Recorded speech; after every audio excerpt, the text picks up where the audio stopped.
Então, não começou. Não começou a gravar? Começou. Então, acho que a gente começando a aula agora, eu queria falar para vocês que eu ainda não consegui terminar de ler todos os textos. Na verdade, eu quero ler e fazer um comentário para cada um, mas também eu quero ler e fazer um comentário geral dessa dimensão também do como vocês se saíram nos textos.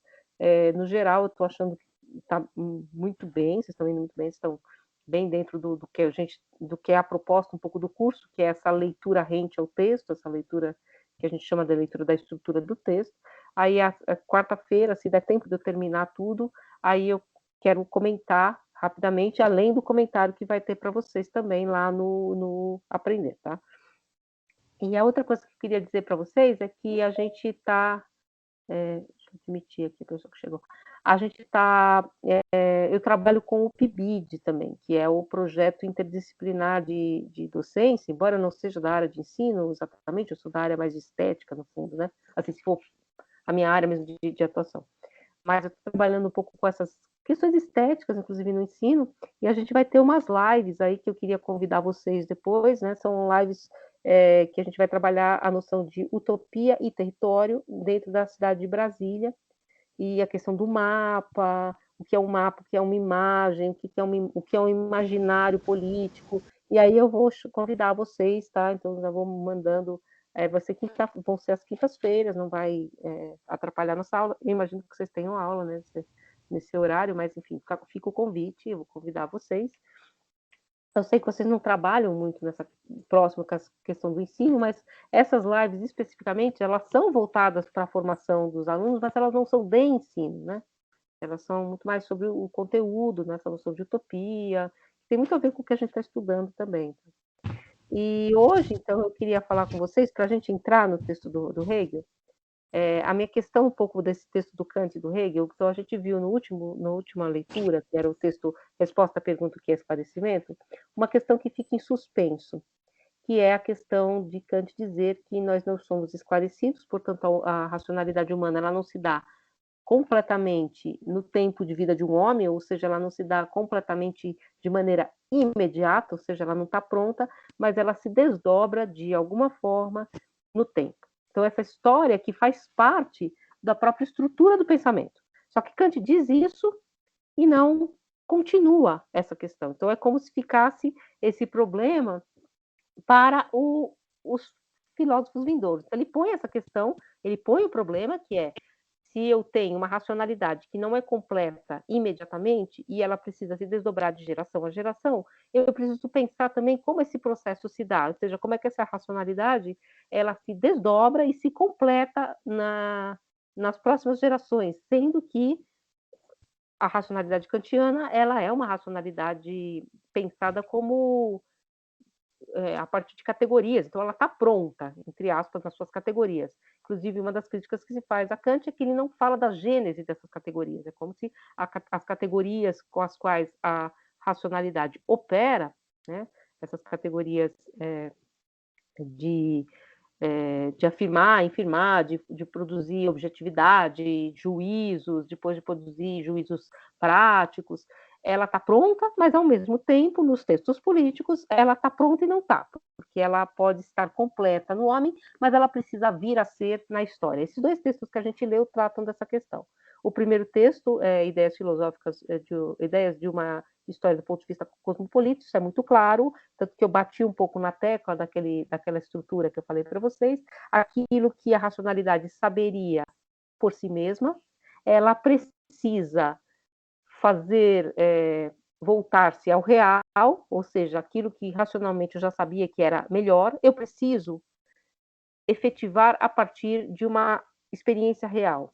E ele fala isso em relação à legislação. Depois de uma guerra, por exemplo, você vai pensar numa legislação muito mais sofisticada para não voltar àquele patamar da guerra, muito embora você já soubesse antes da guerra que essa racionalidade, que essas questões elas eram melhores mesmo. Você sabe racionalmente, só que essa racionalidade só vai se efetivar quando ela mergulhar, vamos dizer assim, na historicidade. Então, ele já põe essas questões, né, dessa mistura entre essas duas dimensões. Diga, Leandra. Professora, eu fiquei com uma dúvida lendo o texto do Kant, até uma dúvida meio boba, mas queria Diga. fazer logo para não passar. Ele estabelece, né, uma crítica à igreja, dá para perceber durante o texto que ele não concorda. E aí, eu queria saber se, para ele, todos os religiosos não têm a sua razão, tipo, completa, se eles ainda não são, como é o nome? Não são esclarecidos, Conhecido. ou se essas pessoas podem atingir isso algum dia. Então, o religioso, né, o sábio, né, o religioso, o erudito religioso, ele, ele é racional e ele está em processo de esclarecimento também. É essa questão, assim, o religioso, dentro da estrutura da igreja, tal como ela está dada, né, da igreja da Prússia, ele vai agir segundo as regras dessa igreja.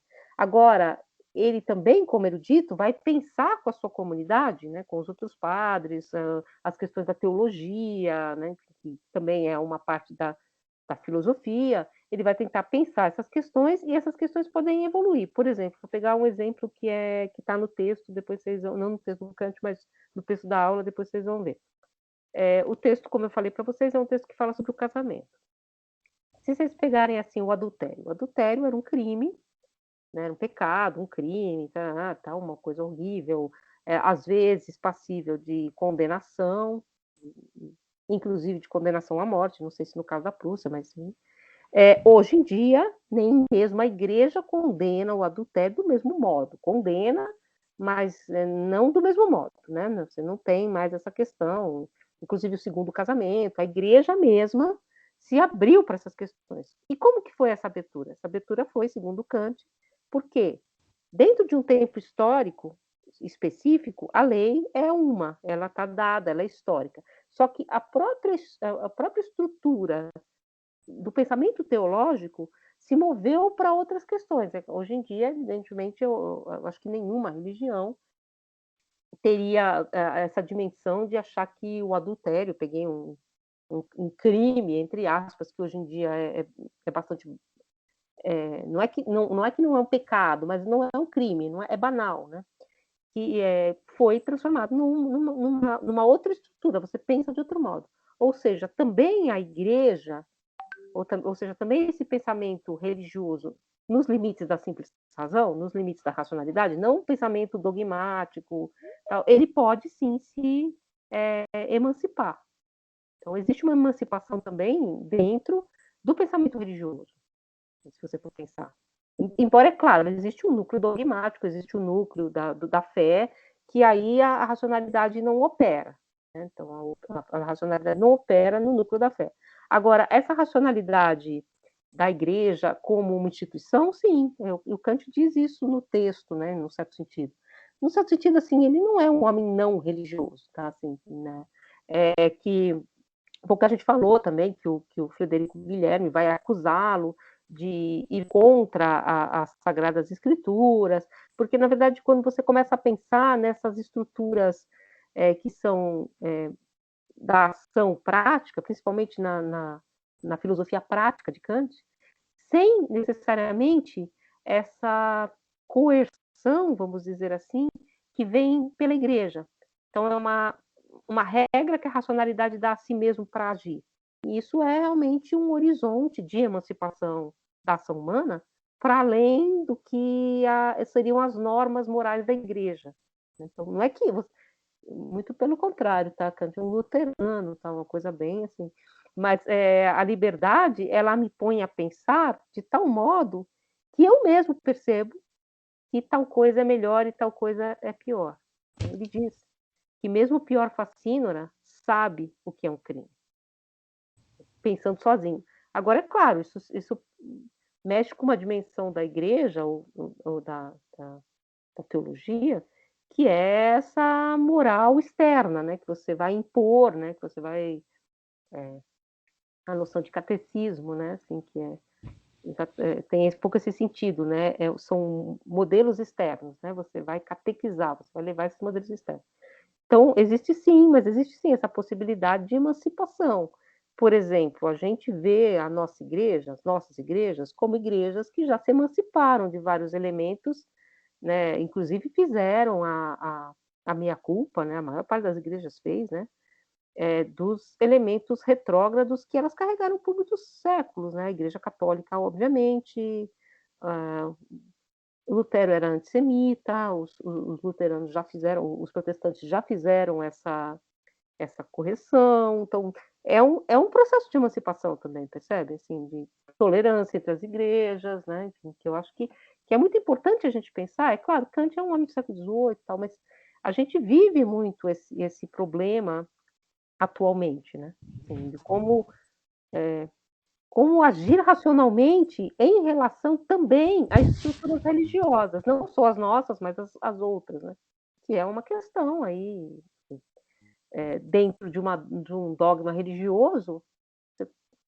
né, a racionalidade ela não tem ela não tem poder, né, isso é uma questão bem interessante, inclusive é um pouco do que eu ia falar aqui, porque, enfim, não querendo entrar em polêmica, tá, mas, eh, essa questão de você conservar esses elementos normativos da racionalidade, que está, por exemplo, um autor como Habermas, né, que não à toa tem um texto, inclusive, que ele discute com o Papa, né, o Ratzinger, né, o Papa, o ex-Papa, né, o Papa antigo, o Papa Bento, é, porque você tem essa dimensão de uma racionalidade que é religiosa, o Habermas tenta exatamente recuperar esses elementos kantianos para pensar uma normatividade para poder criticar, sim, inclusive estruturas religiosas, porque a gente perdeu um pouco essa possibilidade de criticar, né? Não sei se vocês percebem isso, né? Enfim, por exemplo, em relação a o que está acontecendo no Oriente Médio, né? O que está acontecendo, como é que você vai se posicionar em frente a uma religião que não é a sua, a um dogma que não é o seu, se não seguindo uma racionalidade que também não é a deles. Então é um problema que eu vou colocar aqui, inclusive hoje, que não estou tomando partido, tá? Mas é o problema da construção da modernidade, né? E obviamente já se fez a crítica, e a gente fez essa crítica a aula passada, ela é etnocêntrica, europeia, ela partiu de um determinado ponto, ela tem esse elemento colonizador, evidentemente, porque essa racionalidade filosófica da modernidade, ela veio da Europa, ela foi imposta a essas outras estruturas de pensamento, mas ao mesmo tempo, esses autores que vão tentar justificar e criticar justificando, criticar movendo para um outro lugar, é um pouco o que o Adorno também vai tentar fazer, essa racionalidade moderna, eles vão fazer exatamente em prol da gente poder ter uma normatividade crítica, ou seja, você ter de onde tirar normas críticas para agir em contextos em que, sem essa normatividade, a gente está num pântano ambíguo, né? Como é que você vai agir? Como é que você vai julgar, né? Dentro, por exemplo, do que está acontecendo no Afeganistão, né? Assim, das mulheres. Dentro, dentro de uma religiosidade que não é a nossa, a regra deles vale, né? E ela vale tanto quanto a nossa, numa espécie de estrutura em que a gente está fora de um pensamento normativo racional, certo? Porque eu não vou dizer que a minha religião é melhor que a de ninguém, né? A minha nem tem, mas enfim, entendem, né?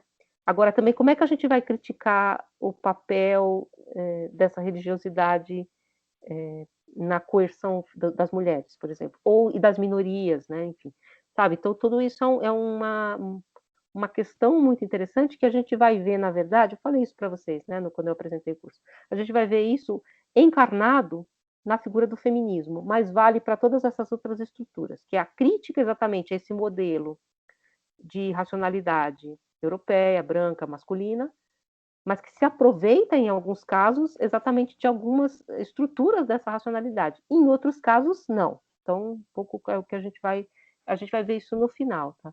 Então, já que eu comecei a falar, eu queria falar hoje exatamente sobre o conceito de modernidade, que é um pouco essa questão do Kant, do texto do Kant que a gente leu. A gente viu então esse texto, vocês já fizeram também estão fazendo, né, a resposta de vocês, em que ele coloca então essa divisão justificativa da razão, ela tem duas jurisdições, você tem uma racionalidade que age na história comum, na história pequena, e você tem uma racionalidade que é a racionalidade entre os eruditos, que é esse pensamento de um ponto de vista cosmopolita, ou seja, fora das sociedades, e um pensamento antropológico, que é o pensamento do homem no seu tempo de vida, antropológico e político, no sentido do século XVIII. A antropologia, a ciência antropologia, tal como nós conhecemos, ela é posterior, tá? Que vai estudar analogicamente outras culturas, tá? A antropologia que tem muito sentido da antropo, né? O homem, do estudo do homem, né? Do homem, dos seus afetos, do seu corpo, da sua relação com a história, então, enfim, então essa dimensão da antropologia. E existe um ponto de vista que é o ponto de vista da humanidade. Então, que esse ponto de vista ele teria um aporte muito mais voltado à racionalidade teórica do homem. Então, é o homem enquanto racionalidade. Kant, assim, apenas enuncia, portanto, em resposta à pergunta o que é esclarecimento, que esse texto de 1783, o plano da história. Ele não trata a história, ele não fala da história. Na verdade, a história que ele vai falar, a história tem ou não tem uma regra, ele nunca é um problema exatamente para ele a questão da história. E aí ele diz, eu cito o finalzinho do texto, revela-se aqui uma estranha e inesperada marcha das coisas humanas, como, aliás, quando se considera esta marcha em conjunto, quando tudo nela é paradoxo. Um grau maior de liberdade civil parece vantajoso para a liberdade de espírito do povo, e, no entanto, estabelece para ele limites intransponíveis. Um grau menor da liberdade civil, dá a esse espaço ensejo de expandir-se tanto quanto possa. Se, portanto, a natureza, por baixo desse duro invólucro, a natureza embaixo dessas questões históricas que a gente não sabe de onde vem, desenvolveu o germe de que cuida delicadamente, a saber, a tendência e a vocação ao pensamento livre, e ele fala Hang und Beruf. Beruf é uma palavra muito importante. Beruf é uma palavra que se usa para profissão, mas é o chamado, é a vocação, é o chamamento, né? Assim, essa ideia do Ruf, né? Do chamar, né? Beruf, do pensamento ao pensamento livre. Então existe essa vocação humana, é um chamado. Tem essa palavra Beruf tem inclusive uma conotação muito religiosa na cultura alemã, né? Que a gente fala profissão. Dizer Beruf é dizer vocação, é aquilo que é o chamado do homem para aquilo que ele deve fazer no mundo. Então, essa vocação para o pensamento livre, que atua progressivamente sobre o modo de sentir de um povo, com que esse se torna capaz cada vez mais de agir de acordo com a liberdade, finalmente até mesmo sobre os princípios de governo que acha conveniente para si próprio tratar o homem que agora é mais que simples máquina, de acordo com a sua dignidade. Ou seja, esses próprios princípios que depois vão retornar, esses princípios que começam entre os eruditos, que vão retornar em algum momento para a própria sociedade, transformando de outro modo essa estrutura civil, que não por uma revolução que simplesmente troca as coisas de lugar. Essa história, ou a natureza que age por trás dessa história, por baixo desse duro invólucro, como diz Kant, por baixo dessas histórias privadas, né? Então essa grande história que está agindo, esse motor da natureza que está agindo por trás dessas pequenas histórias, move o pensamento livre que, na opacidade da sua contingência, então você vive num mundo opaco, que você não sabe o que está acontecendo direito, leva para o melhor. E só pode ser explicado por um paradoxo. Mas eu vou retomar aqui um autor que eu acabei de citar, que é o Habermas, que é um autor que está vivo ainda hoje é ótimo, que é um autor, então, nosso contemporâneo, e ele escreveu um livro que chama O Discurso Filosófico da Modernidade, em que ele vai tentar explicar o que é esse tempo da modernidade, esse tempo em que, para ele, nós vivemos, o tempo da modernidade. Ele vê que o primeiro filósofo da modernidade não é Kant, o primeiro filósofo, portanto, que vai pensar o aqui e agora. A palavra moderno, a palavra modernidade, que é, na verdade, a instauração do moderno, né, essa espécie de moderno como sistema, a palavra moderno ela vem do latim modus e significa ser do seu tempo. É o aqui e agora. Moderno é ser do aqui e agora. Então, o moderno é aquilo que põe, vamos dizer assim, essa noção do aqui e agora, o que o Benjamin depois vai chamar de tempo do agora, né? O tempo do agora, o presente como um problema dentro dessa estrutura. Então, esse tempo da modernidade, em que Habermas percebe os elementos kantianos, né? Nós não estamos esclarecidos, nós estamos em processo de esclarecimento, portanto, a racionalidade ela tem que se haver com o seu presente, mas ele vai dizer que o grande filósofo da modernidade é Hegel. Então, ele vai dizer que, se para Kant há um propósito da natureza, e a gente viu nos 2 textos que a gente leu, que há um propósito da natureza que move a natureza em direção a algum lugar, ele não chega a encontrar esse problema da história por trás da natureza como um problema filosófico por excelência. E para Habermas, portanto, o primeiro filósofo a pensar na modernidade nesse sentido, ou seja, que o pensamento está se desdobrando e sendo mediado pelo seu tempo presente. Vocês entendem a palavra mediar, né? Porque o que é imediato, isso vai aparecer muito no texto do Rei. O que é imediato está dado e pronto. O que é mediado está dado segundo uma relação. Então, é mediado por alguma coisa. Então, existe a imediaticidade e a mediação. Então, esse pensamento moderno, ele passa a ser cada vez mais mediado pela sua história. Ou seja, ele tem que levar em conta o seu presente. Então, quando Hegel vai pensar que o conceito ele se desdobra na história e ele se desenvolve na história. A gente vai ver isso no texto que a gente vai ler, o tema do desenvolvimento, o que é que se desenvolve, como é que a ideia vem a ser, como é que a ideia se torna o que ela é realmente. Por exemplo, eu vou pegar o exemplo do texto que a gente vai ler, depois eu vou retomar. Hegel diz: todos os homens são abstratamente livres, porque isso é uma estrutura do nosso pensamento. Todo homem é livre, isso é uma estrutura do pensamento. Só que por que não todos os homens não são livres?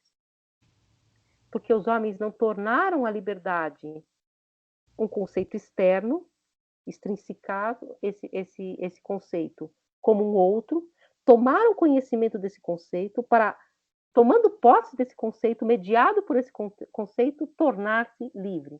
Então, uma coisa é você ser livre em potência, outra coisa é você ser livre em ato. E esse ato, da potência ao ato, é um processo, um desenvolvimento que se dá no tempo. Então, é isso que ele vai explicar no texto que a gente vai ler. E aí ele vai pegar vários exemplos, a gente depois vai retomar esses exemplos também. Por exemplo, um exemplo clássico lá do texto que a gente vai ver é o da planta e o da criança. Toda criança tem em potência a capacidade de fala, mas ela não fala. Então ela tem em potência, mas não em ato. Ela só vai atualizar essa capacidade de fala quando ela tornar essa fala algo problemático para ela, um objeto para ela, portanto, quando ela perceber pessoas falando, porque a criança que não conhece pessoas que falam, não fala, vocês sabem disso, né? Quer dizer, o Hegel não vai falar disso, mas depois as estruturas do pensamento, por exemplo, as crianças lobo, né, que vão ser muito comuns, né, na estrutura de se pensar como é que é o desenvolvimento cognitivo das crianças. As crianças que viveram com lobos nunca aprendem a falar, muitas vezes, né? Então elas têm essa capacidade. Só que isso se mantém em potência. Por quê? Porque, de algum modo, elas não atualizaram essa capacidade. Como você atualiza essa capacidade?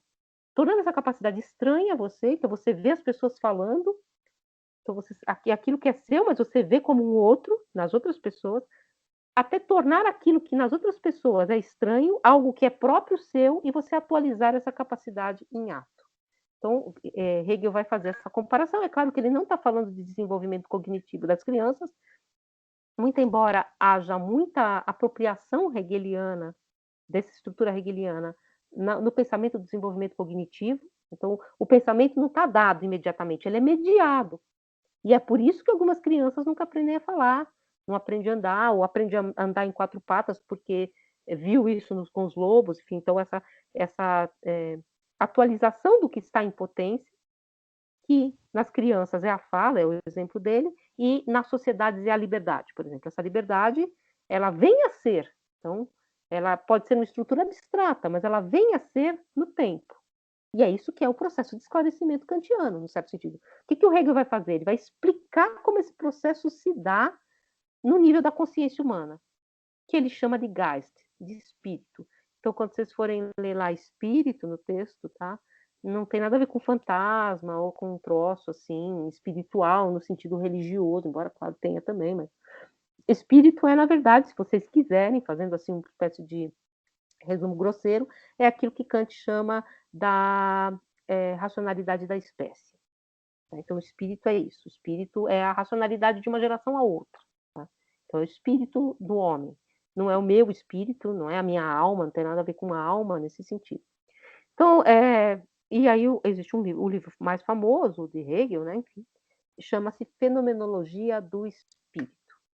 O termo já diz tudo. Fenomenologia é o estudo do fenômeno, ou seja, daquilo que aparece, daquilo que se dá com o espírito. Então, exatamente a fenomenologia do espírito é o estudo de como a consciência vem a ser o que ela é. Como se produzem, portanto, os elementos da consciência no seu atrito com o tempo. Mais ou menos aquilo, mais ou menos, tá? Enfim, aquilo que Kant diz quando ele diz que aquilo que eu sei racionalmente de maneira abstrata só se torna real e efetivo depois de ser atritado com a experiência. Então, aquilo que eu sei que a paz é melhor que a guerra só vai vir a ser efetivo, como uma legislação, por exemplo, a partir do momento em que eu experienciar o horror da guerra. Assim que aquilo se tornar outro para mim para atualizar-se como real, como efetivo. Então, esse movimento é o que Hegel vai explicar na Fenomenologia do Espírito. Tá? Vocês não vão ler a Fenomenologia do Espírito aqui, mas vocês vão ouvir muito falar desse texto. Esse texto ele é fundador da modernidade, é um texto muito difícil, e eu vou ler um trechinho aqui para vocês da Fenomenologia do Espírito, como aparece essa noção da experiência histórica. O singular, escreve, e já vão se acostumando porque ele escreve assim, tá? O singular deve também percorrer os degraus de formação cultural do espírito universal. O que é o espírito universal? Essa racionalidade em grande. Os degraus de formação, ou seja, eu tenho que percorrer o passo a passo que o movimento da consciência humana, não a minha, mas a de toda a humanidade, produziu. Os degraus de formação. Depois a gente vai falar desse termo formação. Porém, como figuras já depositadas pelo espírito, como plataformas de um caminho já preparados e aplainado. Desse modo, vemos conhecimento que em antigas épocas ocupava o espírito maduro dos homens serem rebaixados a exercícios, ou mesmo a jogos de meninos. Assim pode reconhecer-se no progresso pedagógico, copiado como em silhueta, a história do espírito do homem. Então, a história do espírito do homem pode ser vista em silhueta na história da formação de uma criança. Aquilo que para os gregos era o cerne do pensamento, para nós, porque o processo já se completou, aparece como uma brincadeira de criança, aparece como uma coisa sem fundamento. Mas nós devemos pensar que o nosso momento atual, ele devém desse momento histórico antigo. É um desenvolvimento. Portanto, nós temos que percorrer esses degraus de formação. É muito boa a sensação de ler Hegel, uma vontade diferente de morrer a cada parágrafo que leio. É bonito, vai, tem umas metáforas super poéticas. E aí, continuando. Esse ser aí passado é a propriedade já adquirida do Espírito Universal, portanto, já está aplanado. É mais ou menos, se você pegar assim, a dimensão que ele faz a comparação aqui, como em silhueta da formação de uma criança. Quando você aprende a falar, é uma dificuldade imensa.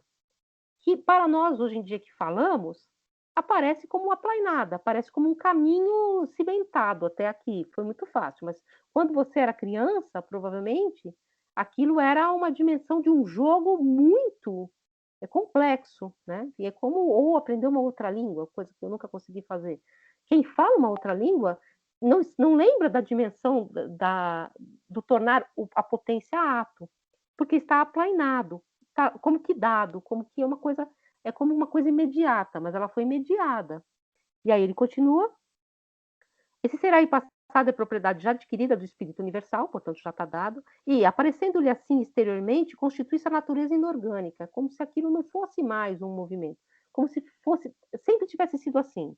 E aí ele diz, conforme esse ponto de vista, a formação cultural considerada a partir do indivíduo consiste em adquirir o que lhe é apresentado, consumindo em si mesmo sua natureza inorgânica e apropriando-se dela, vista, porém, do ângulo do espírito universal. Então, é aquilo que acontece com uma criança que torna-se adulta, visto na espécie. Então, é você pegar aquilo que é da criança ao adulto, visto como a formação da espécie. E aí ele continua. Enquanto é a substância, a formação cultural consiste apenas em que essa substância se dê a sua consciência de si e em si produz seu vir a ser e sua reflexão. Então é um pouco, o que é a fenomenologia do espírito? É a história da formação da consciência humana, não a minha, mas a da história, tal como ela se dá hoje. Então é a história da consciência moderna, tá? Que ele vai falar na fenomenologia do espírito. Rebatida na perspectiva da história de um sujeito, né, de um indivíduo. O indivíduo também aprende a falar, aprende a andar, ele vai tomando essa postura e tornando inorgânico, ou seja, tornando algo que já não precisa mais ser pensado ou refletido, vai sendo tornado como coisas imediatas, né? Você vai automatizando, se vocês quiserem, né? Esses passos que, a princípio, por exemplo, enfim, eu vou pegar um outro exemplo que é da fenomenologia do Merleau-Ponty, tá? Quando você aprende a dirigir. Eu não sei dirigir, tá? Então, Priscila, não sei dirigir. Então, para mim, eu vejo as pessoas dirigindo aquilo, uau! Eu vi uma vez o meu aluno dirigindo, ele aprendeu a dirigir, falei, nossa, você sabe fazer isso. Enfim, mas para quem dirige, eu imagino que muitos de vocês dirijam, você automatizou. Mas lembra a primeira vez que você foi fazer, que você foi pegar o eixão, que você tinha que mudar de faixa? Não estava, aquilo não era inorgânico, aquilo consumia toda a sua reflexão, todo o seu corpo. Hoje em dia você faz praticamente automático. Então você tornou imediato. Só que esse processo de construção desse mundo, que é na fenomenologia da percepção do Merleau-Ponty, ele vai trabalhar com essa ideia. A fenomenologia da percepção de alguém que dirige incorpora o carro como parte do corpo. Então você tem uma extensão do seu corpo no carro, que eu não tenho, né? Enfim. Eu ando de bicicleta, mas até eu conseguir ter a bicicleta como uma semi-extensão do meu corpo, que é mais ou menos, tá? Demorou, então eu achava a bicicleta assim, eu vou cair, caía à toa. Aí até você torna aquilo algo que é uma parte do seu corpo. O seu corpo passa a ter essa dimensionalidade. É claro que o Hegel não está falando disso aqui, ele está falando do espírito, ele está falando da racionalidade, mas ele faz essa comparação. Ou seja, o passado inorgânico, um ser aí, ou seja, o que é um ser aí? É algo que está dado, né? Então não é um vir a ser, não está em processo, está dado. O ser aí é um ser pronto que sedimenta o caminho do conceito e deve ser adquirido pelo indivíduo, consumido e apropriado para produzir o vir a ser. Então eu vou consumindo isso que está dado para produzir o novo. E aí ele diz, num outro texto que chama Razão na História, o elemento formador da história é algo diverso das reflexões dela. Nenhum caso é inteiramente análogo ao outro. Nunca existe uma igualdade individual tal que o que há de melhor num caso o seria também no outro.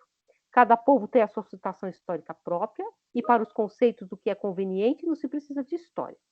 Nada a esse respeito é mais insípido do que a apelação muitas vezes repetida para o exemplo grego e romano que com tanta frequência ocorreu no tempo da Revolução entre os franceses. Nada é mais diverso do que a natureza desses povos e da natureza do nosso tempo. Isso não é só metafísico ou metaempírico, é físico também. Cito como exemplo disso que Hegel fala o caso do tenista Roger Federer. A equipe de médicos que o acompanha indica que ele se comporta em casa como se a raquete fosse parte do braço dele. Sim, isso. Mas claro que o Hegel não está pensando nessa fenomenologia ao nível do corpo. Quem vai fazer isso é Merleau-Ponty, fenomenologia da percepção. Então ele vai falar exatamente isso. Por exemplo, uma pessoa que usa óculos, ela tem o óculos como extensão do corpo, tanto que a primeira coisa que ela faz ao acordar é passar a mão para pegar o óculos e tacar na cara, ou fica fazendo assim mesmo quando está sem óculos, porque o óculos é uma extensão do corpo. É exatamente isso, você vai criando essas extensões do corpo, né? Ou ele vai falar Merleau-Ponty, tá? Não Hegel. Por exemplo, da dimensão do mundo à disposição de uma pessoa cega, que é diferente de uma pessoa que vê. Por quê? Porque essa dimensão do campo de visão eu incorporo ao meu corpo. E a pessoa cega não. Então, toda essa dimensão que na verdade, passa a fazer parte do meu corpo, mas por uma mediação. Aqui o Hegel está falando em relação ao espírito. Tudo isso que foi um longo caminho de aprendizado conceitual da história, eu recebi, o homem moderno, como uma espécie de herança pronta, mas não está pronto. Isso veio se desenvolvendo. Entender esse desenvolvimento é que vai permitir que eu me desenvolva para o próximo passo. É um pouco essa questão da dialética da fenomenologia. E por isso que ele vai dizer, não é que a história é um campo de exemplos, que eu olho para aconteceu daquele jeito na Grécia, vai acontecer hoje. Não, não é assim que eu tomo a história. Aquilo que aconteceu na Grécia, aconteceu daquele modo, porque tinha uma relação específica com aquele tempo, com as perguntas que se colocavam lá. O que acontece agora é diferente. Então ele vai pôr, não é uma dimensão exemplar da história, é uma dimensão de formação. E eu vou falar um pouco dessa palavra daqui a pouco. Assim, o espírito desliga-se dos exemplos do passado, das sugestões normativas do passado, como escreve Habermas. Nada na natureza moderna dos povos atuais responde pela natureza dos povos do passado. Então, eu não uso o passado como um livro de exemplos. Aliás, isso é uma tópica. Como que a história lida na Idade Média? Como um conjunto de exemplos. São exemplos. Exemplos de vida. Do que você deve fazer, do que você não deve fazer. Então, existiam os espelhos, né, que eles chamavam, né? O espelho. Inclusive, estou trabalhando com uma autora medieval que chama Christine de Pizan, que tinha um livro que era um espelho, ou seja, são coleções de exemplos de vida moral, e que foi traduzido para o português na Idade Média como O Espelho de Cristina. O Espelho de Cristina de Pizan. Então, o espelho tinha essa ideia. Você se espelha nesses exemplos. Só que aqui não é essa dimensão especular da história, ou da história como um conjunto de exemplos. A história, ela é o caminho de formação. E aí ele continua, o Habermas, né? Na modernidade, você se põe diante de um aqui e agora que você não sabe para onde vai, que você não tem uma formação para ele. Você tem que pensá-lo, portanto, a partir desse vir a ser. É por isso que aí eu coloquei essa palavra que é muito importante, que é a palavra formação. A palavra formação em alemão, isso vai aparecer no texto depois, é Bildung. Bildung, Bild é imagem. Por isso que a gente traduz por formação. Bildung, então, é o tornar-se, o conformar-se, o dar forma a alguma coisa. Por isso, formação, a melhor tradução, porque tem a noção de forma. Né? Mas pode ser traduzido também, e muitas vezes, por cultura, por civilização. Então, a formação, a Bildung, né? Assim, o moldar-se da consciência moderna, ele devém desse caminho da antiguidade, não como um exemplo, mas como um vir a ser. E esse vir a ser é que vai mostrar qual é o próximo passo. É isso que a gente vai ler no texto do Hegel que a gente vai trabalhar nas próximas aulas. É exatamente esse desenho. É claro que a Fenomenologia do Espírito é um texto muito mais complexo, muito mais rico. Tá? Eu não vou ler com vocês a Fenomenologia do Espírito, porque realmente vocês vão ler no futuro. Inclusive, o curso de Introdução à Filosofia, ele é, antes de tudo, um convite à filosofia. Tá? É um convite para que vocês venham para o curso de filosofia procurar outros autores, outros professores que interessem a vocês para aprofundamento de algumas questões. Mostrando também, a gente começa um pouco com essa questão metodológica, que não é que vocês não vão ler Hegel em outras áreas, vão, mas vocês vão ler de outras formas. E eu acho que a forma de leitura da filosofia, ela te dá muito esse movimento interno do texto, que pode ajudar muito vocês a pensar a construção do texto de vocês também. Então, convido vocês a fazer outros cursos sobre Hegel. No departamento de filosofia, nós temos ótimos hegelianos, tá? Pessoas que estudam Hegel, tá? Que sabem muito, infinitamente mais do que eu sobre Hegel. Nem sou grande conhecedora exatamente. Tudo que eu sei da fenomenologia do espírito, eu sei porque eu estudei com um professor. Estudei num grupo de estudo, tá? Porque ele é mais novo que eu, inclusive. Com o professor do departamento de filosofia, que é muito bom, realmente. Inclusive, eles têm um grupo de leitura de Hegel, se vocês quiserem frequentar, tá? Enfim, acho que é sexta-feira de manhã em Hegel, uma coisa assim. Mas a gente vai falar desse texto específico, que é o texto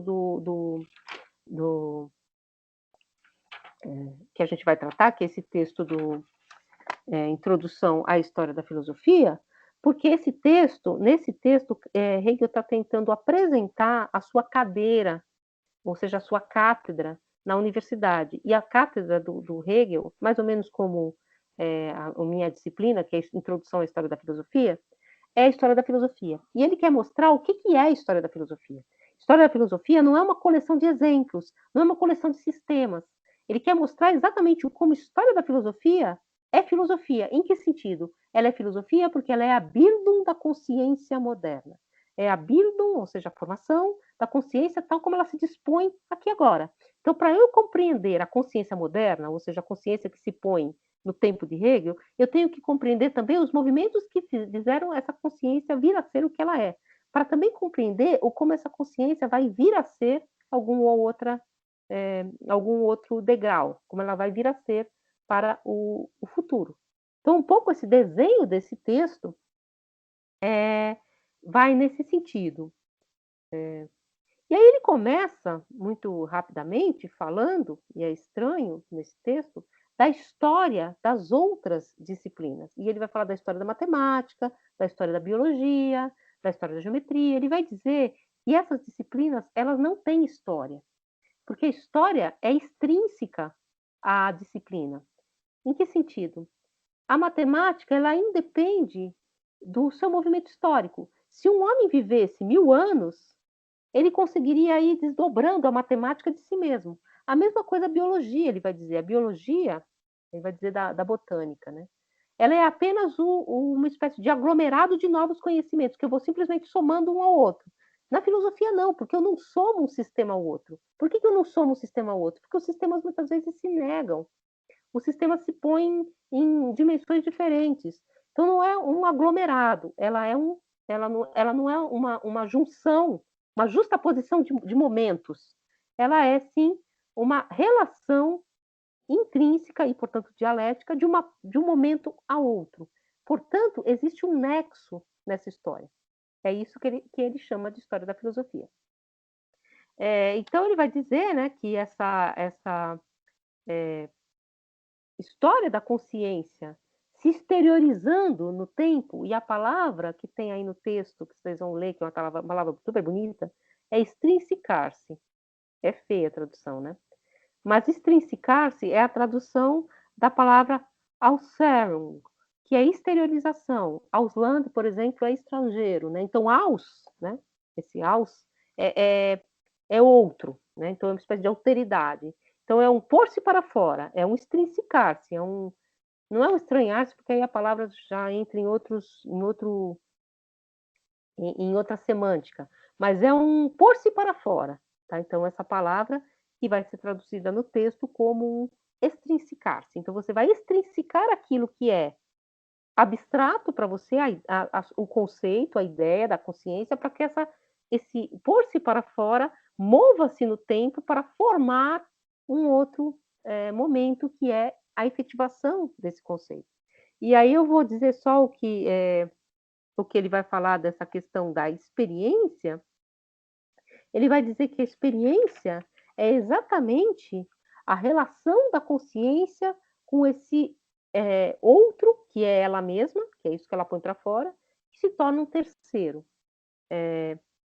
E aí ele vai dizer exatamente essa questão sobre a noção de experiência, que é como, então, a consciência, ela move-se em relação aos seus próprios conteúdos para fora, para que esses conteúdos colocados na história se tornem efetivos. O exemplo que ele vai dar neste texto específico é o exemplo da liberdade, tá? Que é o exemplo central, evidentemente, né? E aí eu vou só ler 2 trechinhos do Fenomenologia de Espírito. Um é o parágrafo 3, eu vou falar para vocês. Ele vai dizer, com efeito, a coisa mesma, a Sache, né, a coisa mesma, aquilo que eu conheço, não se esgota em seu fim, mas em sua atualização. No tornar-se esse terceiro, que é a relação da consciência com a coisa, que depois conceitualiza essa coisa. Nem o resultado é o todo efetivo, mas sim o resultado junto com o seu vir a ser. O fim para si é o universal sem vida, como a tendência é o mero impulso ainda carente de sua efetividade. O resultado nu é o cadáver que deixou atrás de si a tendência. Igualmente, a diversidade é antes do limite da coisa, está ali onde a coisa deixa de ser, onde é o que ou é o que a mesma não é. Ou seja, se eu pego apenas o resultado do processo, a consciência tal como ela está aqui agora, e deixo toda a tendência desse vir a ser de lado, o que eu tenho na minha mão é o cadáver nu, está morto. Por quê? Porque eu não sei quais foram as potencialidades que foram se atualizando para chegar até aqui, e, portanto, eu também não sei quais são as próximas atualizações, os próximos movimentos que essa coisa, que esse movimento da consciência pode ter. Então, ele vai dizer exatamente isso, que a questão da consciência, voltando-se a si mesmo, colocando-se para fora nesse seu extrinsicar-se, volta-se a si mesmo como um terceiro. E é isso que ele vai dizer depois no texto, que vocês vão ler, é que o uno se transforma no outro para voltar a ser a si mesmo em um terceiro. Compreenderam? Ó, a consciência, voltando ao exemplo da criança, eu tenho em mim a potência de falar, só que essa potência está morta. Eu ponho essa potência para fora como uma coisa estranha, uma alteridade. Aí eu domino essa alteridade.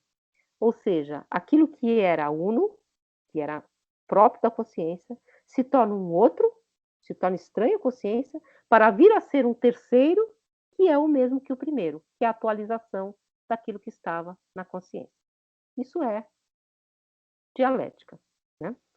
É um movimento. Então, eu não digo que é dialética, eu mostro no texto.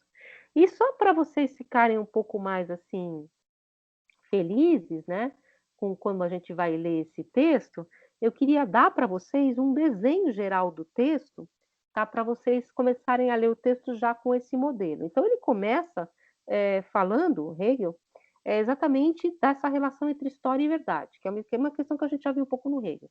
Se é verdade e a verdade é uma, e se é histórico e a história é contingente, como é que a verdade pode ser histórica e como é que pode existir uma verdade que é uma, sendo que ela é vária na história? Então, como é que pode existir, portanto, história da filosofia, sem que a própria filosofia deixe de ser filosofia porque ela é histórica? Essa é uma questão muito importante, porque isso é uma questão que eu acho que está no cerne da questão da filosofia. Porque se eu digo para você que existem um monte de sistemas, todos eles disseram que eram verdadeiros, e em nenhum deles mais existe verdade, o que eu estou dizendo é que a filosofia é um campo de mortos, né? Que todos os sistemas estão mortos e o meu sistema também só será o morto do futuro. Portanto, eu torno a filosofia uma ciência vazia, né, nessa constituição. Então, ele vai falar um pouco disso, o que é essa história da filosofia, exatamente porque ele vai comparar a história da filosofia à história das outras disciplinas, exatamente porque a história da filosofia ela é a própria filosofia na sua formação, mas aí ele vai passar em revista, então vai ser o primeiro momento em que ele apresenta qual é o problema do texto, o problema do texto é esse, aí a gente só vai ler a primeira parte do texto, tá? Só até onde ele resolve esse problema, tá? Que é exatamente o problema de mostrar que história da filosofia é filosofia, e que, portanto, a cadeira de história da filosofia que ele está ocupando na universidade é uma cadeira filosófica, é filosofia isso que eu estou fazendo, e não simplesmente um dado de erudição, de pedantismo, né? De erudição, porque eu sei um monte de sistema só para mostrar que eu sei, porque em nenhum deles eu acredito que há verdade. Aí ele vai fazer então essa introdução geral, e aí ele vai passar em revista os modos como se define história da filosofia. A primeira questão que ele vai colocar é que a história da filosofia ela se resume a uma espécie de doxografia. O que é doxografia? É uma coleção de opiniões. Doxa é a palavra grega para dizer opinião. Então, é uma coleção de opiniões em torno de temas que a gente diz filosófico. Então, são opiniões sobre Deus, sobre a alma. Se eu perguntar para vocês o que é filosofia, muitas vezes vocês vão responder isso, né? Filosofia é falar sobre Deus, falar sobre a metafísica, sobre coisas que não são físicas, ou seja, um conjunto de opiniões sobre um determinado assunto. Então, esse conjunto de opiniões seria a história da filosofia. Então, uma espécie de grande doxografia, ou seja, um grande conjunto de opiniões. Só que ele vai rebater logo de cara essa questão, porque ele vai dizer que não existem opiniões filosóficas. A filosofia só diz respeito à verdade. E a verdade não é passível de opinião. A opinião filosófica não existe. Então, ele vai dizer, não, isso não é opinião. Então, esse conjunto de saberes em torno de alguns temas, Deus, a alma, tal, que são opiniões, não são a história da filosofia. Então ele passa isso, já ele descarta essa posição. E mais, a história da filosofia como um conjunto de opiniões ou um conjunto de sistemas que se excluem, que são curiosos, vai dar no segundo modo de entender a história da filosofia, que é apenas uma espécie de vaidade, porque é vã, né? Eu sei tudo sobre a história, mas não serve para nada. É vã, é vanidade, né? Porque a palavra vaidade vem de vanitas, que é aquilo que é vão, que é aquilo que é em vão. Então, vaidade e erudição. E aí vem um momento, que depois eu vou cobrar de vocês também um exercício, que é a crítica à erudição. O que é erudição? Erudição é aquele dado que só interessa por ser curioso, né? O que é um erudito? Ou, sei lá, um erudito de salão. Um erudito de salão sabe falar sobre muitas coisas, ele entretém a plateia, ele fala coisas curiosas sobre todos os lugares do mundo, ele sabe um pouco de grego, um pouco de latim, cita Platão, Aristóteles, mas nada disso tem nenhuma importância, porque essas coisas só têm importância no sentido de que elas são uma coleção de coisas curiosas. Então ele faz essa crítica à erudição, porque a erudição é tudo que não é filosofia. O filósofo não é um erudito. E essa crítica é muito interessante, porque depois a gente vai ver ela ser repetida em Nietzsche. Nietzsche, que é um grande crítico de Hegel. Ele vai repetir a mesma questão em relação à erudição. E vocês vão ouvir isso muitas vezes, né, dos filósofos. Esse mero dado de erudição é só o que eu conheço e só tem função e interesse porque eu conheço. Tipo como se eu tivesse uma caixa cheia de joias, de coisas preciosas que eu coletei em toda a história. Então é uma coisa muito século XIX, inclusive, que é essa ideia do museu de tudo, né? Eu coleciono todas as coisas e essas coisas elas estão na minha posse, mas elas não servem para nada. Elas estão mortas, né? Inclusive, o exemplo que o Nietzsche vai dar depois do jovem erudito, eu vou adiantar, mas depois a gente volta. Ele diz que o jovem erudito é como um eunuco num harém.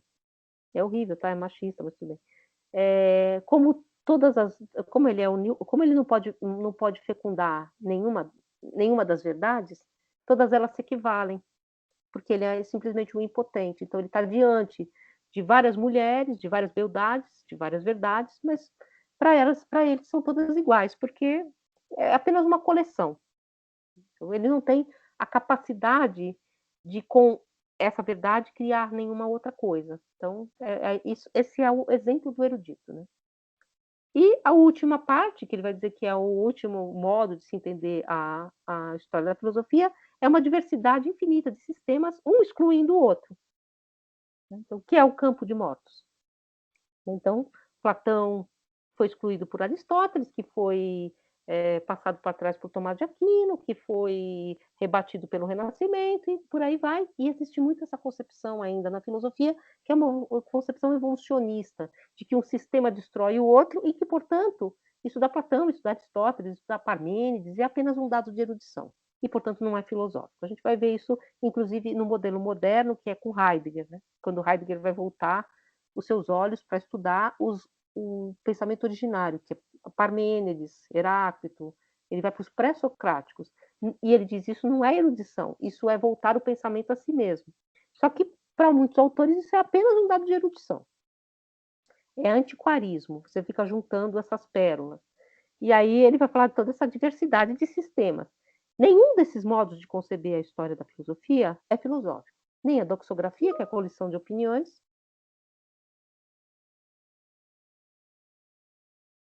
então, eles são anti-hegelianos, né? O Popper é um anti-hegeliano por excelência, né? Assim, nesse sentido, né?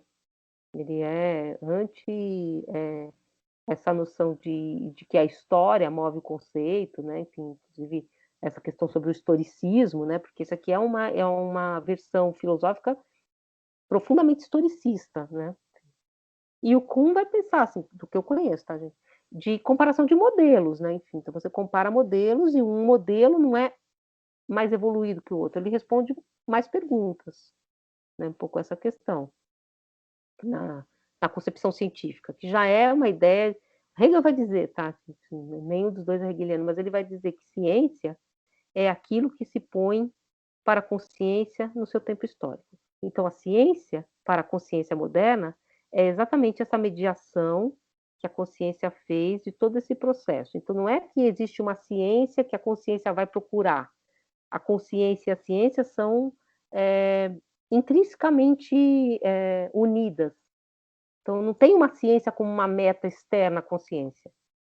Então uma cientificidade que eu tenho que almejar, porque essa cientificidade ela é produzida exatamente na relação, no atrito da consciência com os elementos do seu tempo. Então é a história da consciência para aquilo que é ciência no seu tempo. Agora, o Popper é contrário exatamente dessa questão, né? Ele é um anti-historicista, inclusive ele tem textos contra o sistema hegeliano. Depois a gente vai ver, não o Popper Kuhn, mas a gente vai ver autores que são anti-hegelianos também, a grande crítica ao sistema hegeliano e aquilo que eles chamam de dialética, né?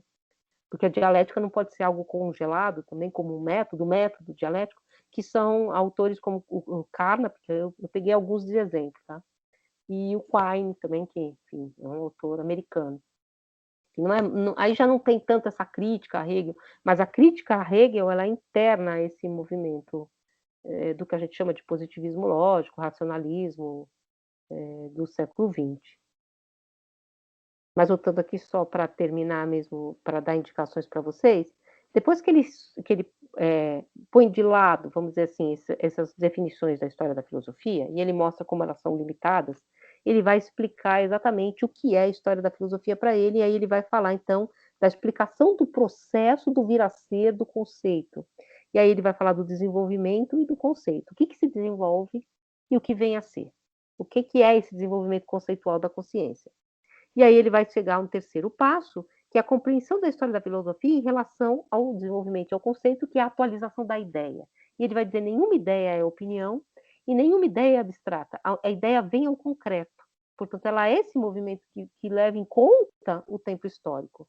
E aí ele vai dar, no finalzinho dessa primeira parte, ele vai usar vários exemplos e refutações do que é exatamente o que ele acha que é uma consciência que recusa o seu tempo histórico. E ele está no século XIX, ele vai falar de vários exemplos que são exemplos de tentativa de voltar para trás. Então, voltar para ler os antigos, como se essa volta atrás, o passo para trás, desse conta dos problemas do presente. Tá? Então, ele vai falar de vários desses autores, enfim, que tentam buscar as respostas do presente no passado. Ele diz, não, você nunca vai encontrar, embora o passado esteja implicado na consciência do presente, aquelas definições do passado, elas são como um patamar já dado, né, como inorgânicas para responder o presente. Eu posso pegar um exemplo? Dá para afirmar que... Não, você precisa... eu vou pegar um exemplo, tá, que não é um exemplo do Hegel, né, ele vai falar, por exemplo, o exemplo que ele dá que era comum, enfim, aos românticos, né, é de você tentar solucionar os problemas da religiosidade moderna, que é uma religiosidade da internalidade, né, que se perdeu muitas vezes essa dimensão coletiva e do ethos coletivo da religião, e a religião passou a ser um elemento internalizado e racionalizado, principalmente na religião luterana. Você tentar fazer o quê? Você se reconverte novamente a um catolicismo antigo. Não adianta, porque aquela dimensão do catolicismo antigo, que era um catolicismo da comunidade, um cristianismo da comunidade, ela passou por um processo histórico e eu não posso simplesmente pular para trás. Porque pular para trás é não solucionar, você não soluciona, você simplesmente esconde embaixo do tapete. Eu posso pegar um outro exemplo, que é um exemplo mais da história econômica, que eu acho que fica mais claro, embora não seja um exemplo Hegel, que é o exemplo, por exemplo, do problema da industrialização do século XIX.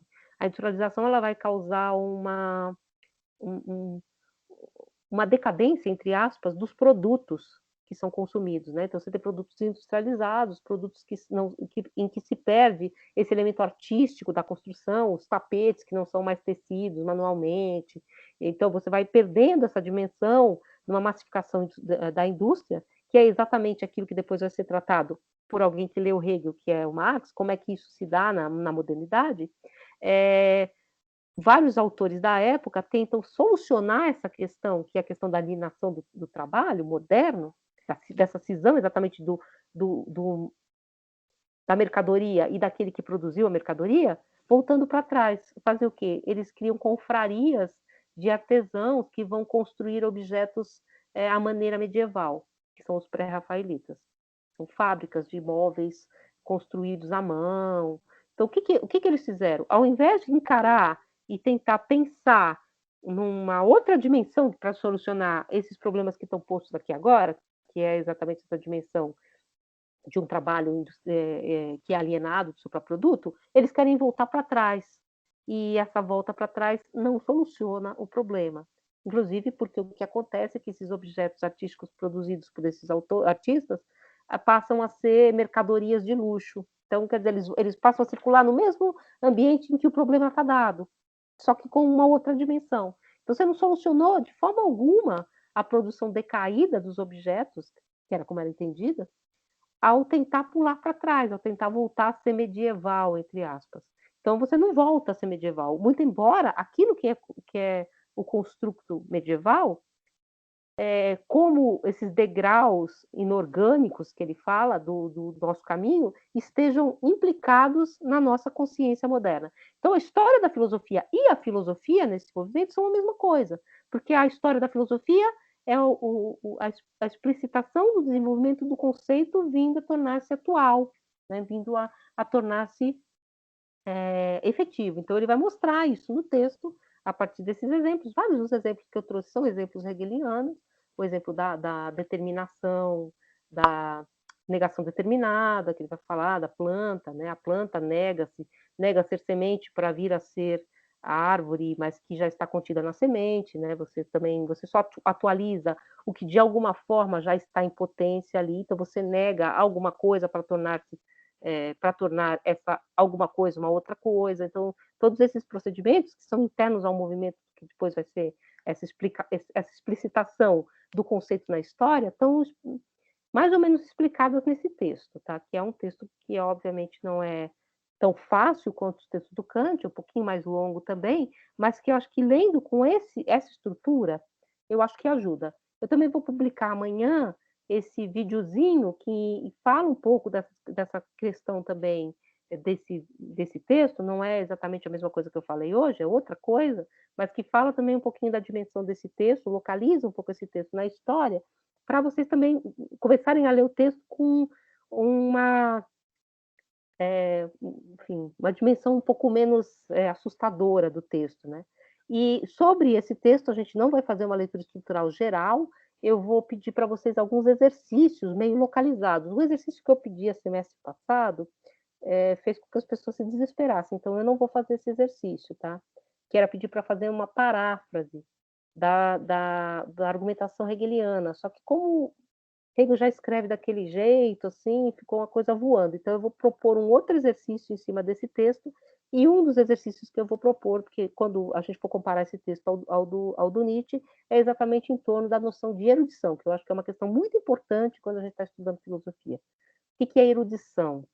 E se a erudição tem alguma função ou não, né?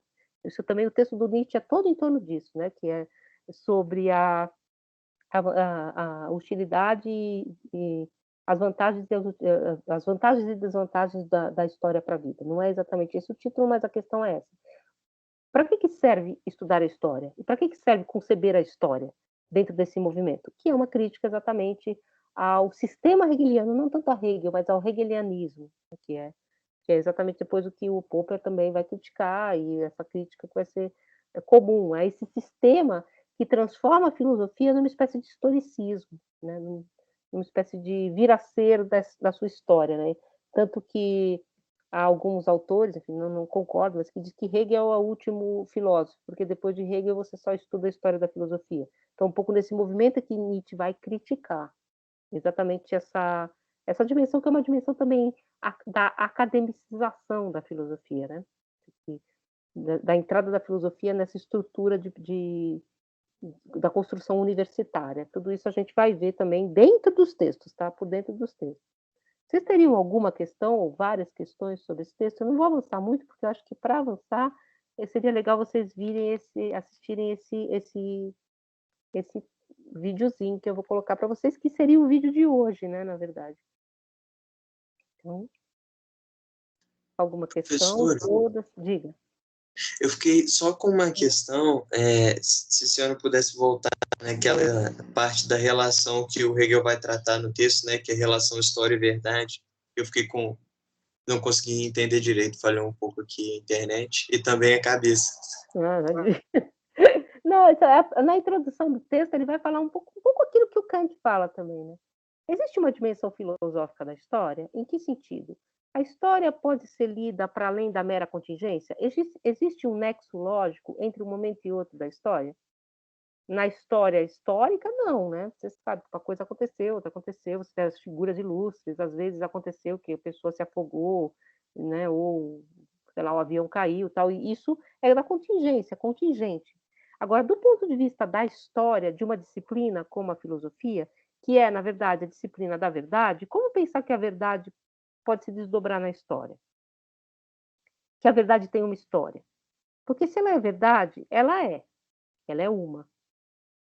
Se ela é histórica, ela é vária, porque existe uma verdade na Idade Média, uma noção de verdade na modernidade, uma noção de verdade na antiguidade, né? Depois a gente vai ver isso na antiguidade, na Grécia, você não diz verdade, você diz aletheia, e é uma outra coisa.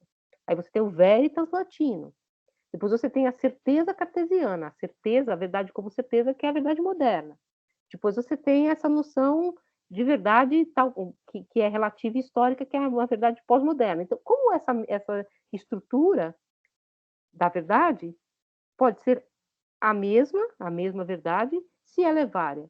E se ela é vária, a história da filosofia, ela, na verdade, ela dissolve a própria filosofia, porque se era verdade e não é mais, né, um pouco desse sentido, né?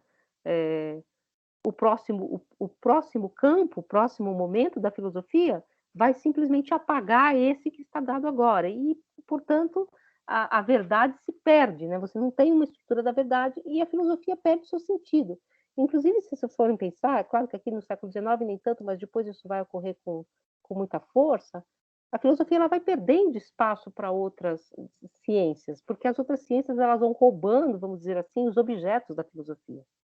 Então, a filosofia, ela, que nunca foi uma ciência de objetos, né, ôntica, né, como vai dizer o Heidegger, ela vai se esvaziando. Né? Então, você não é mais a ciência que estuda a sociedade, porque a sociologia vai fazer isso, ela não é mais a ciência que estuda a psicologia, a psique, porque a psicologia vai fazer isso, e ela vai se esvaziando de objetos e ela vai tendo que se haver exatamente com a sua estrutura. O que é filosofia?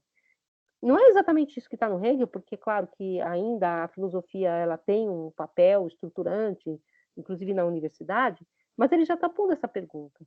Né? Assim, se a filosofia é uma, como é que são vários os sistemas? E como é que os sistemas vão se destruindo uns aos outros? E como é que eu sei também qual é o melhor sistema? Ele vai pôr essa questão. Como é que eu sei onde é que está a verdade? Se cada sistema expõe a verdade de um modo. Então, ele vai explicar um pouco, tentar explicar um pouco como os vários sistemas, se são filosóficos, neles está a verdade. Embora a verdade possa ser uma em um lugar e outra e diferente em outro lugar, elas estão intrinsecamente relacionadas por um nexo, que é exatamente essa espiral do desenvolvimento, que ele vai falar, do espírito, que vem a tomar consciência de si, portanto, que vem se desdobrando as suas potencialidades e atualizando as suas potencialidades, e tomando consciência de si. O que quer dizer isso? A consciência que é abstratamente livre, ela toma consciência de si, da sua liberdade, e a efetiva, e a atualiza, nesse sentido das potencialidades da consciência. E isso vai num constante. Então, ele vai falar, aquilo que para Platão era uma questão ética importantíssima, para nós já não é mais. Isso não significa que ele não sabia a verdade, significa que, na época dele, as determinações da consciência eram aquelas. E essas determinações da consciência, para nós, já foram efetivadas, já se tornaram imediatas. Ou, se vocês quiserem meu exemplo, que é um exemplo ruim, porque é o exemplo do corpo, mas eu já sei dirigir. Né? Mas isso não significa que aquele momento de aprendizado, do tomar consciência desses elementos, seja falso, ou que a verdade não esteja lá, percebe? Então, é um pouco essa ideia, a fenomenologia do espírito é essa bildung da consciência. Então, voltando um pouco àquela questão do Kant, como eu falei para vocês, Kant toma um pouco, pelo menos na epistemologia, a consciência ou a racionalidade como imediata a si mesma. Aqui não, ela é mediada pelo tempo, percebe? Ela vem a ser a consciência humana. E, claro, a minha consciência moderna, ela está num determinado lugar desse caminho do espírito. Portanto, ela carrega tudo isso que ela herdou do espírito da humanidade, nesse sentido. Depois, claro, vocês vão ver essa questão aqui ainda a gente está falar um pouquinho do idealismo e tal. É claro, é idealista, sim, é o espírito, é a consciência que move a verdade, né? Depois, num outro movimento de uma exposição dialética que vai às coisas mesmo, que vai à praxis, a gente vai entender que, na verdade, tem essa dimensão também material desse movimento, né? Não é apenas a consciência, são também as estruturas políticas, econômicas, né, que estão implicadas nesse movimento e, às vezes, inclusive, conduzindo esse movimento. Porque aqui parece que o movimento é conduzido pela consciência, pelo espírito. Né? Mas, como movimento de explicitação, é muito interessante. E, inclusive, eu falei de outros autores, vai reaparecer na fenomenologia do espírito, da percepção do Merleau-Ponty, o modo de exposição hegeliano, se não as verdades hegelianas, a estrutura de exposição do conceito mediado pelo tempo, vai ser muito profícua.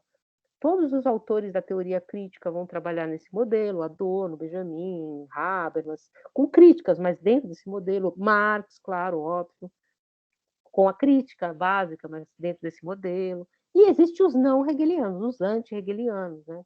Que são autores também que a gente vai ver, Popper, um anti-hegeliano, enfim, vários outros que fazem a crítica, toda a filosofia analítica, uma certa crítica a Hegel, né? Depois, hoje em dia, é muito louco isso, né? Hoje em dia já tem uma espécie de, faz a volta, muitos estão voltando a ler Hegel. Esses autores da tradição que criticava Hegel estão voltando a ler Hegel, porque a fenomenologia do espírito tem também uma dimensão lógica, que é essa lógica da contradição. Então, você dá a volta e volta a ler o mesmo autor por um outro ângulo. Né? Então, são textos que é um pouco aquilo que o Goldschmidt falou. Às vezes, aquilo que era a intenção externa do autor, que era falar sobre o Estado, o Estado das nações europeias, tenha se perdido. Mas o modo de exposição, não. A construção do texto, não, percebe? De como ele resolve as questões por dentro do próprio texto.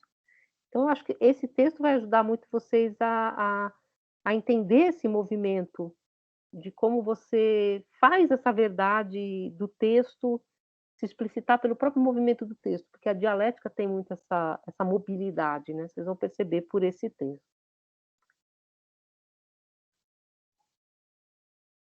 E aí, galera, muitas questões. Como que foi fazer o trabalho do Kant? Deu certo?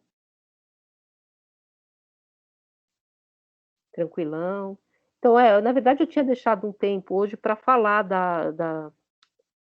dos textos, mas eu vou falar para vocês, eu não acabei de ler e também muita gente não entregou, inclusive, agora voltando, eu reabri o do Rousseau, porque algumas pessoas me pediram, tá?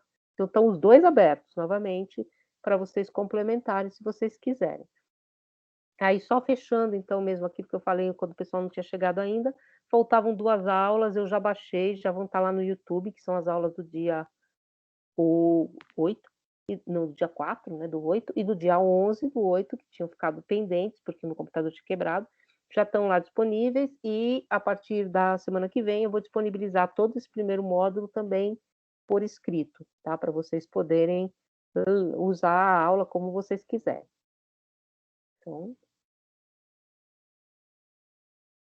se vocês tiverem mais questões, assim, porque aí, assim, eu gostaria de entrar no texto depois do vídeo, tá? Depois que eu vou botar o vídeo lá para vocês, mas a gente vai ter vários dias, eu deixei bastante tempo para esse texto, tá? Porque eu sei que ele é um texto que demanda, primeiro, ter essa estrutura geral, porque primeiro a gente também não vai ler o texto inteiro, a gente vai ler só uma parte. Então é legal ter pelo menos a estrutura geral dessa parte.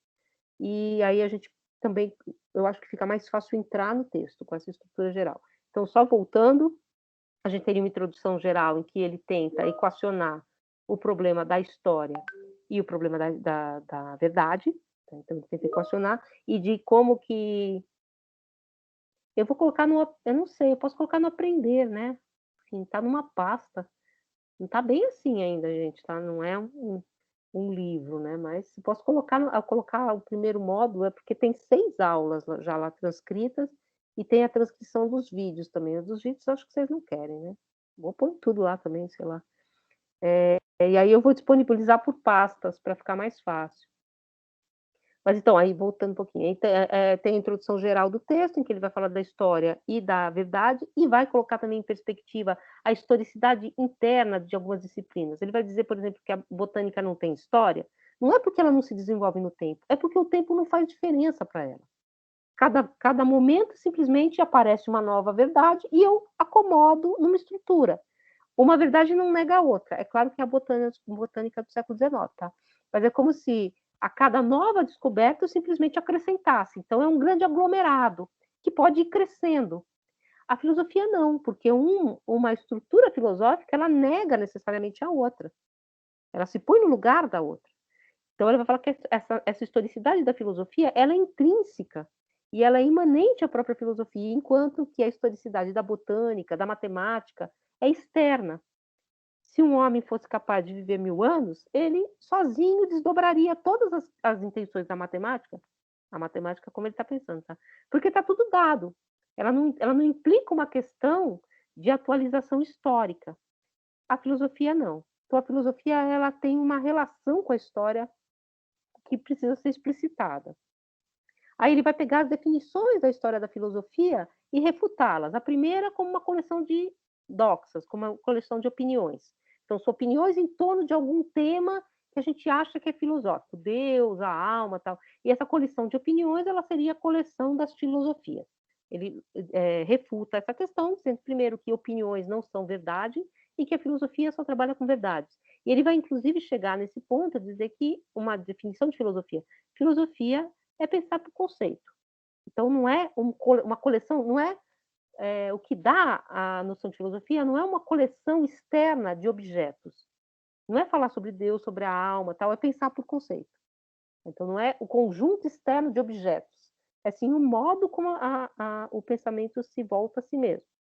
Depois ele vai falar da vaidade e da erudição.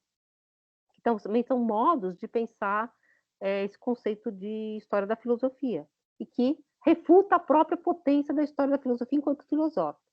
Depois ele vai falar da diversidade dos sistemas. Como é que eu dou conta de uma diversidade de sistemas, às vezes conflitantes e contraditórios, sendo que só há uma verdade, já que não há opiniões filosóficas. Aí que ele vai explicar o processo exatamente dessas contradições, como exatamente o vir a ser da consciência para os seus objetos, que ele vai falar do desenvolvimento do conceito. E aí, no final, ele vai falar da compreensão, então, da história da filosofia em relação à própria ideia. Então, a história da filosofia é o desenvolvimento dessa ideia que vem a ser efetiva, que vem a efetivar-se no mundo. E no finalzinho desse texto, pelo menos dessa parte do texto que a gente vai ler, ele vai trazer exemplos e refutar exemplos de nostalgia do passado. Então, não é a história da filosofia como um conjunto de exemplos para uso aqui e agora. Não. É exatamente esse processo de Bildung, de formação da consciência para o que ela é hoje. Mais ou menos como a formação de um indivíduo que aprende a escrever, aprende a ler, e tudo isso vai se tornando inorgânico, imediato, até ele tornar-se o que ele é, né? Tornar-se o que se é. Nessa noção de Bildung, de formação, tomar forma. Então, é um pouco a formação da consciência, que ele vai falar. A história da filosofia é a história da formação da consciência, tal como ela se apresenta agora. Então, é um pouco essa questão, de que ele vai dizer que história da filosofia e filosofia, nesse sentido, são a mesma coisa.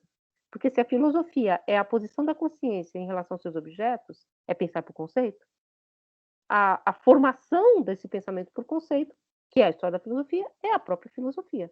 É o próprio caminho da filosofia. Por isso que ele vai falar, só voltando à fenomenologia do espírito, quando eu fico apenas com o resultado, sem o movimento que fez com que esse resultado viesse a ser, eu tenho um cadáver. Porque esse resultado que eu tenho na mão, essa verdade, que eu acho que eu posso guardar no bolso, ela está morta, porque ela não se desdobra para nenhum lado. Por quê? Porque eu perdi todas as potencialidades que ela moveu e, portanto, eu perdi todas as potencialidades que ela pode vir a mover. Ela está morta. Tá? Então, uma verdade congelada. Então, é também essa dimensão. A tradição, ela não é estátua morta, ela está se movendo, né? Ela está produzindo novo, nesse sentido. Depois a gente vai colocar alguns exemplos que são exemplos mais práticos, tipo exemplos da Revolução Francesa, que eu acho que deixam mais claro, porque a gente é muito mais... a gente é muito mais... Eu sou da estética e da filosofia política, então a gente é muito mais de exemplos políticos, né, que são mais claros do que esses exemplos muito metafísicos, ou não são metafísicos, eles são abstratos demais, né? Esses exemplos do espírito, do extrinsicar-se, mas, claro, esse texto está tratando a partir desses exemplos também. Então,